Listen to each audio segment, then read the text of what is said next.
Le dollar US est tout proche de faire un choix technique décisif sur le marché des changes. Point complet sur les fondamentaux immédiats pour la tendance du dollar US sur le marché des changes. Je vous décris donc les deux hypothèses techniques immédiates pour le dollar US qui, selon moi, va faire son choix très prochainement. Et enfin, je vous donne mon scénario technique favori sur le cours de l'euro-dollar ainsi que quelques stratégies techniques bien timées sur le Forex et les matières premières. Et ça, c'est en fin de vidéo. Chers amis, bienvenue à la nouvelle édition du Fast and Forex.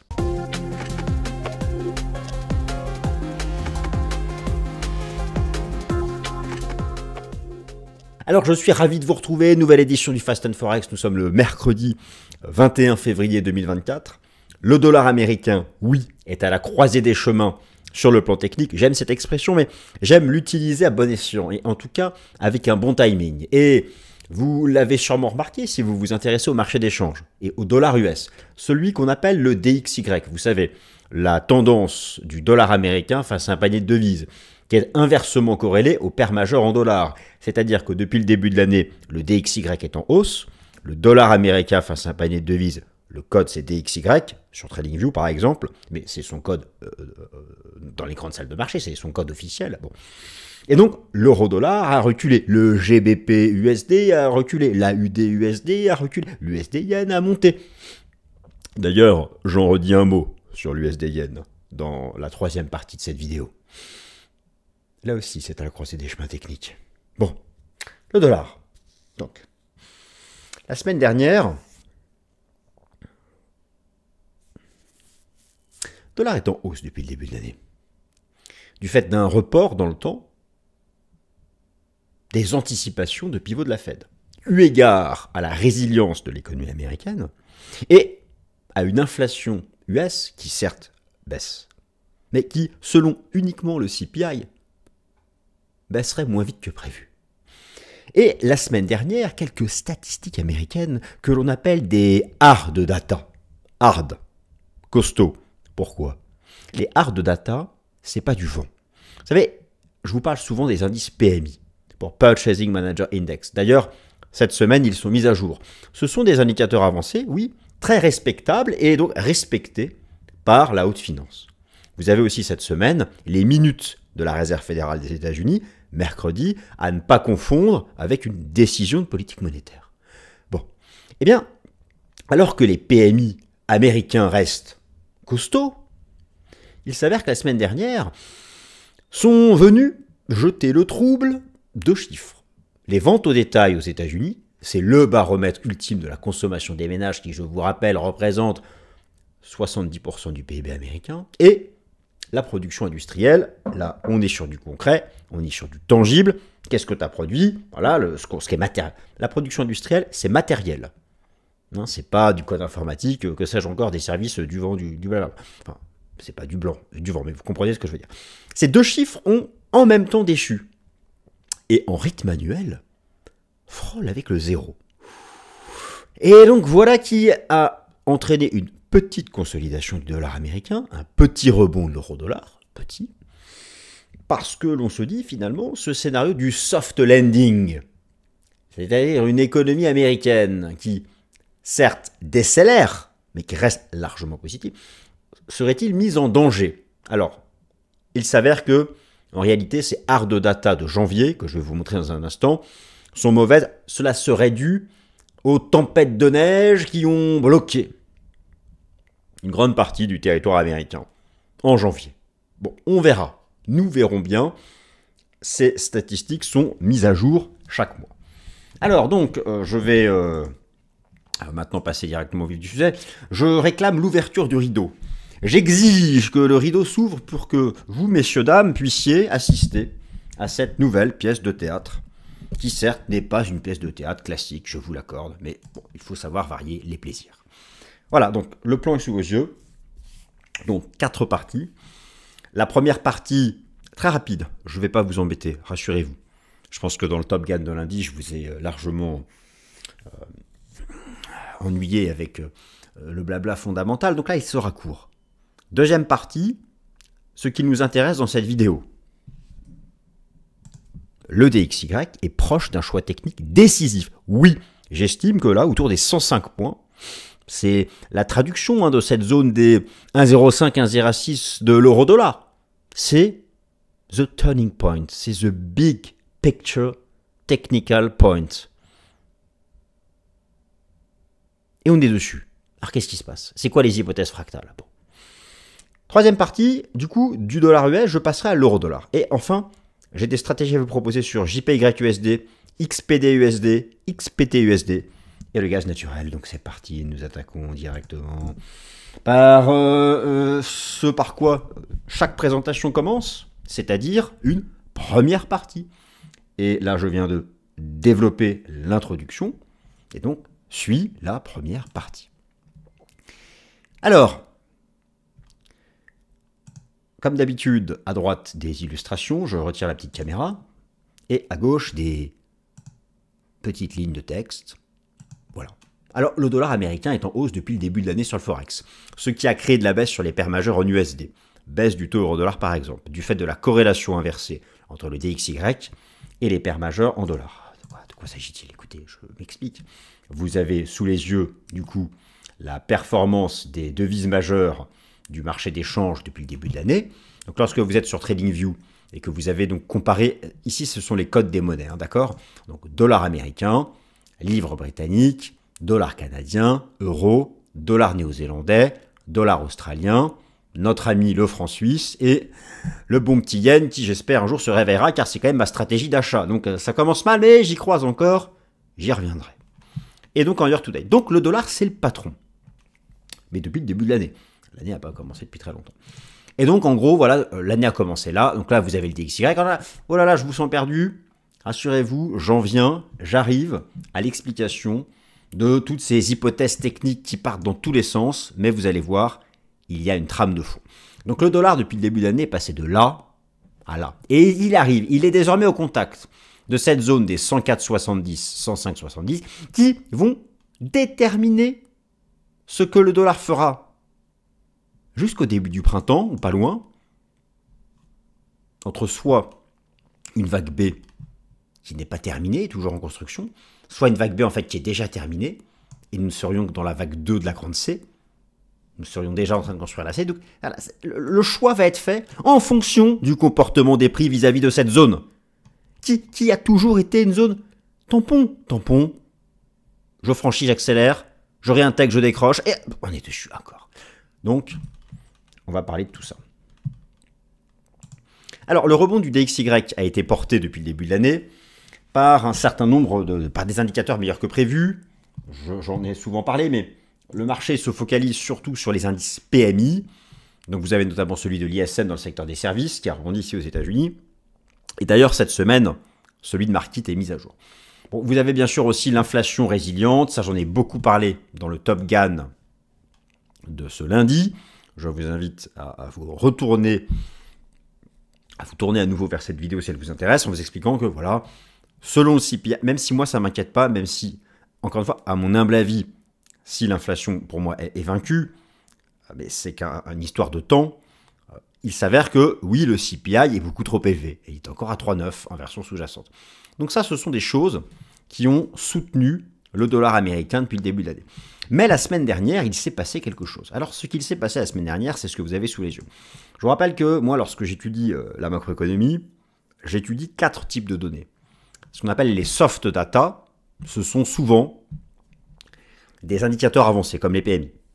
Vous avez les data transversales, qui sont des données à cheval sur la technique, la macro, les fondamentaux des entreprises.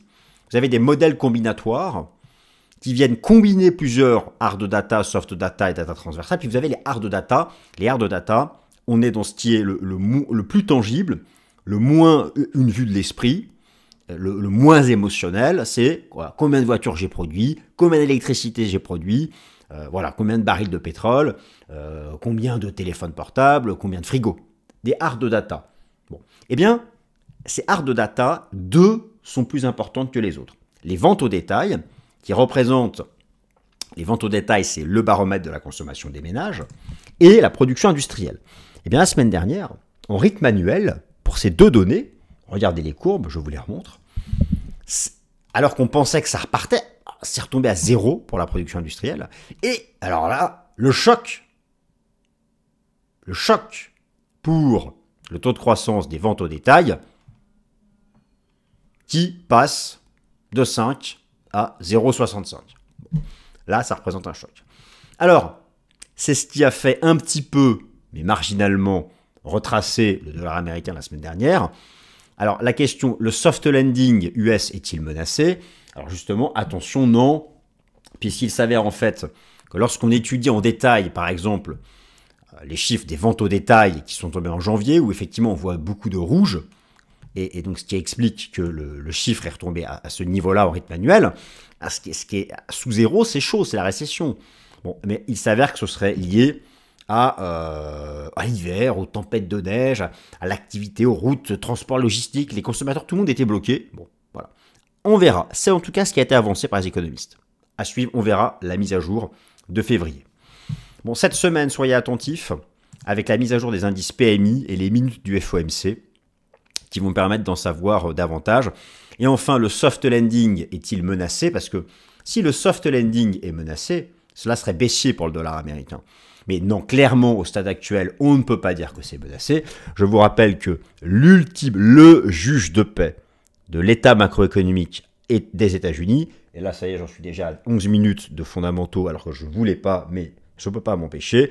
Je vous rappelle que c'est le marché du travail, et pour le moment, le marché du travail US, il ne bronche pas, même le nombre de chômeurs est reparti à la baisse. Encore une fois, c'est le taux de chômage officiel, c'est le U3. C'est vrai que si on intègre les travailleurs pauvres, les travailleurs à temps partiel, les différentes catégories de chômage, le taux de chômage, lui, ne cesse de monter. Mais voilà, vous comprenez ce que je veux dire. En tout cas, pour le moment, dans l'exercice que je suis en train de faire, qui consiste à savoir, est-ce que le dollar va franchir ça et donc continuer de construire une vague B plus haut, ou est-ce qu'il va bloquer à 105 et repartir en fait dans la construction d'une vague C qui aurait déjà commencé? Pour valider le deuxième scénario qui est le plus baissier, il va falloir de la mauvaise data macro. Et il va falloir que ce fameux pivot de la Fed se rapproche de nous. Or, lorsque vous regardez les toutes dernières probabilités implicites d'action de la Réserve fédérale des États-Unis, eh bien, le pivot de la Fed n'est plus attendu avant le 12 juin, alors qu'il y a 2 semaines, c'était le 20 mars, et encore, dans une probabilité, ma foi, à peine au-dessus de 50%. Venons-en maintenant au sujet de la vidéo, après 13 minutes de blabla. Le dollar américain est proche d'un choix technique décisif pour sa tendance de fond, et donc là je vais être précis en vous expliquant un peu toutes les hypothèses possibles et imaginables dans mon esprit, dans ma petite tête. Alors, les hypothèses graphiques sont nombreuses pour la tendance court terme du dollar américain, même si j'estime que la vue sur plusieurs mois est à présent baissière. Moi j'estime que d'ici la fin de l'année, voilà, mon scénario, mais c'est que le mien, mon scénario d'ici la fin de l'année, je vous le rappelle ici, donc à gauche vous avez un graphique du dollar américain face à sa panier de devises en données mensuelles, à droite en données journalières, et je vais bientôt passer ici en données hebdomadaires. Mon scénario, c'est ça. C'est que d'ici la fin de l'année, on sera sous 100 points. On va casser cette zone. Ça, c'est ce que je vise. Maintenant, mon incertitude à court terme, c'est quoi? Cette vague B, là, que je trimballe à droite à gauche. Attendez, on va zoomer. On va se mettre en hebdomadaire. Cette vague B, là, que je trimballe de droite à gauche, soit elle est déjà finie là. Et nous serions donc déjà dans une vague C, et là, donc, on aurait fait la 1 de la C, nous ferions la 2, et il faut s'arrêter maintenant pour commencer la 3 de la C, ou la vague B, en fait, serait encore en construction, sachant que, je vous rappelle, que dans une structure en zigzag, les sous-vagues, c'est 5, 3, 5. Les sous-vagues, c'est 5, 3, 5. Les sous-vagues, c'est 5, 3, 5.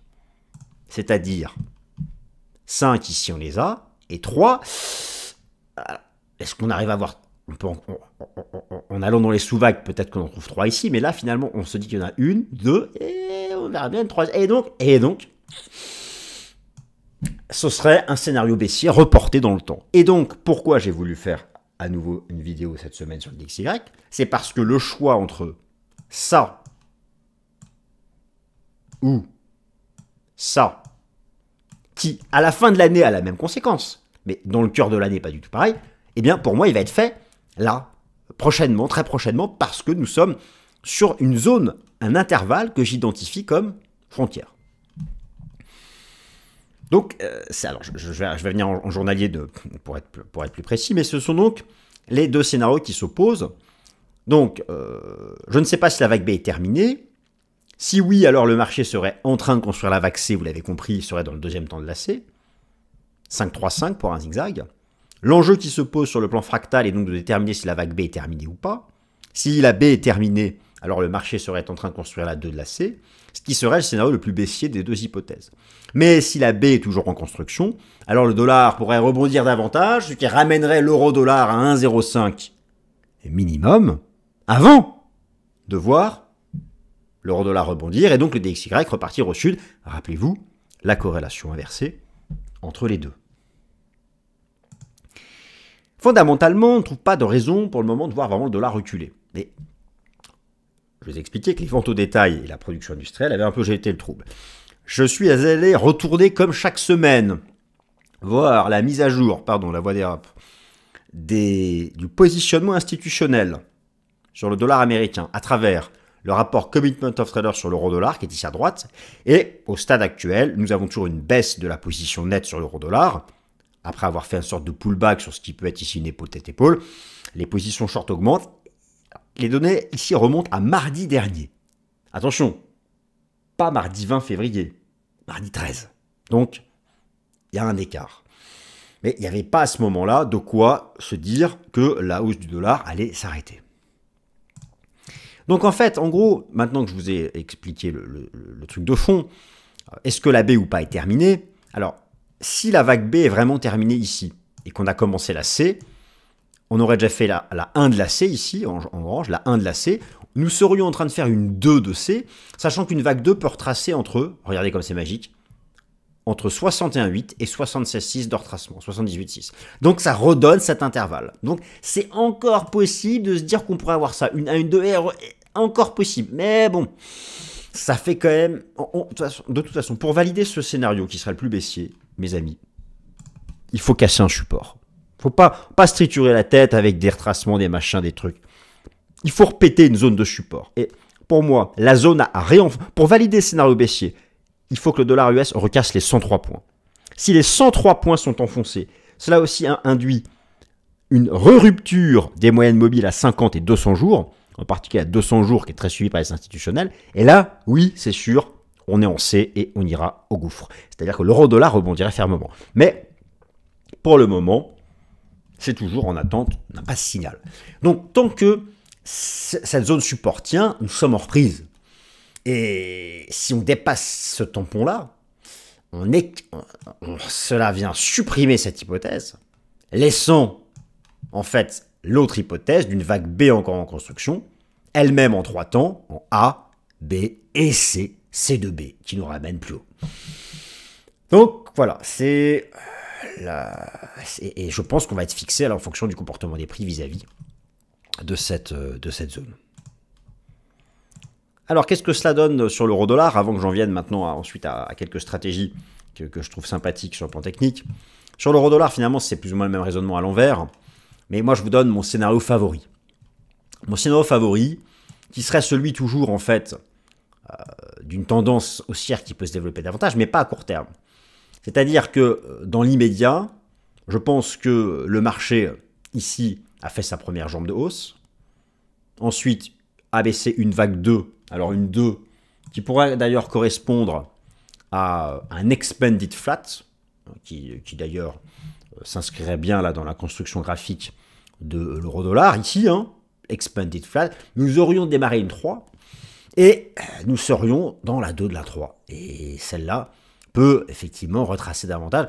Moi, j'aurais tendance à avoir ce scénario-là sur l'euro-dollar, c'est-à-dire que un repli qui peut aller jusqu'à 1,0630, 1,0635 avant de repartir. Mais dans l'hypothèse dont je vous parlais tout à l'heure, qui verrait une vague B non terminée et pouvant aller chercher jusqu'à ce niveau-là des 108 points, là, dans ce cas, ça veut dire que l'eurodoll pourrait revenir d'abord tester un 0,5 avant de repartir. Donc en gros, les hypothèses sont soit celle-là, qui a ma préférence, hein, mais bon, il suffit qu'elle ait ma préférence pour que ça ne marche pas, et l'autre qui n'a pas ma préférence, c'est celle-là.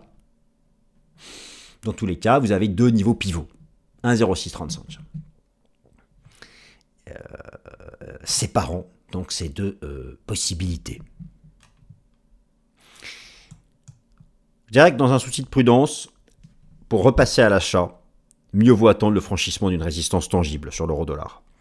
Et donc, cette résistance tangible, je pense que c'est cette conjonction entre les moyennes mobiles à 200 et 50 jours. Et il faudrait voir, comme d'ailleurs on a régulièrement eu, un refranchissement de la 200 jours pour redéclencher quelque chose de bullish sur l'euro-dollar. Et donc, inversement, recasser la moyenne mobile à 200 jours représenterait un signal bearish sur le cours du dollar américain face à un panier de devises. Quelques stratégies FX Como en vrac, JPYUSD, XPDUSD, XPTUSD et gaz naturel qui me semblent être des supports techniques qui sont intéressants dans l'immédiat. Et merci bien sûr pour vos likes. Alors tout d'abord, merci pour vos likes. Merci aussi de vous abonner. Vous savez que ça nous soutient. Hein. C'est qu'un clic pour vous et puis nous ça nous fait monter. Enfin voilà, c'est. Alors j'en parle 1000 fois, j'en parle trop. Bien sûr, je vais peut-être me faire sortir d'ailleurs. Hein. Mais je me dis quand même, allez, je voulais vous montrer un petit graphique de long terme. Moi j'adore les graphiques de long terme. Bon, alors je sais, j'en parle beaucoup du yen. Donc c'est la stratégie de vendre du USD. Bon, effectivement, ça reste faible là. Encore une fois, c'est une stratégie que je déploie sur l'ensemble de l'année.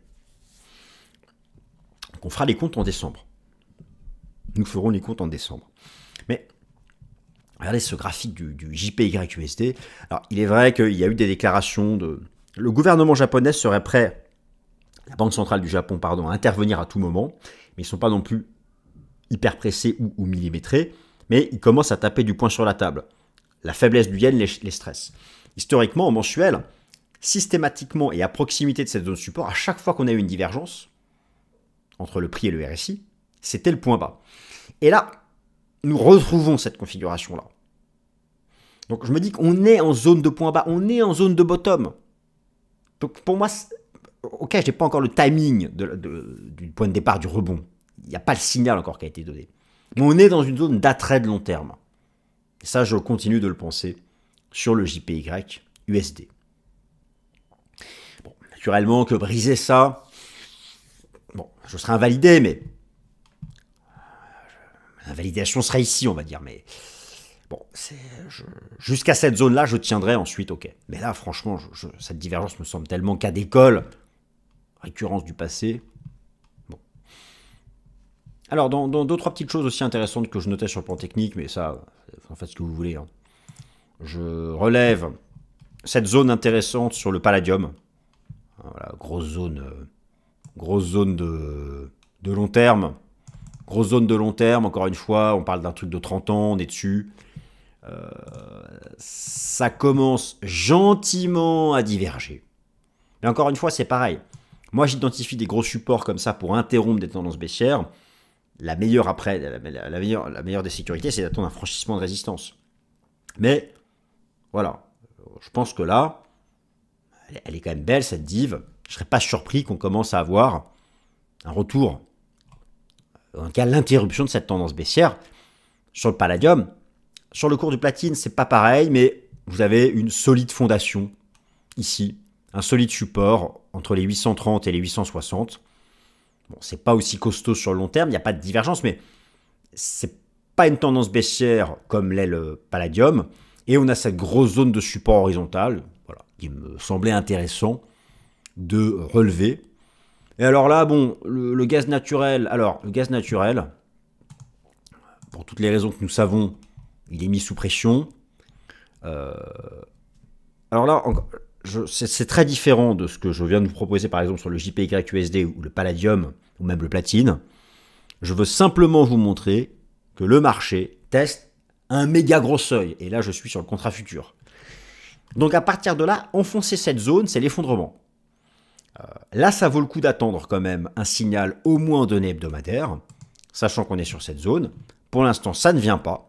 Il suffirait d'avoir, comme ici, un avalement haussier hebdo, ou comme ici, une structure en ligne de contre-attaque pour valider quelque chose et valider un bottom. En tout cas, voilà sur quoi on est. Mais ça vaut le coup d'attendre une semaine avec un signal positif pour derrière jouer un rebond comme ça et comme ça. Sinon, si ce n'est pas le cas, et si au contraire on fait une rouge et qu'on casse, cette tendance baissière peut tout à fait se prolonger ici. Voilà, chers amis, écoutez, ainsi s'achève cette nouvelle édition du Fast and Forex. J'espère que ça vous a plu. Et voilà, et passez une super semaine et à très vite, salut.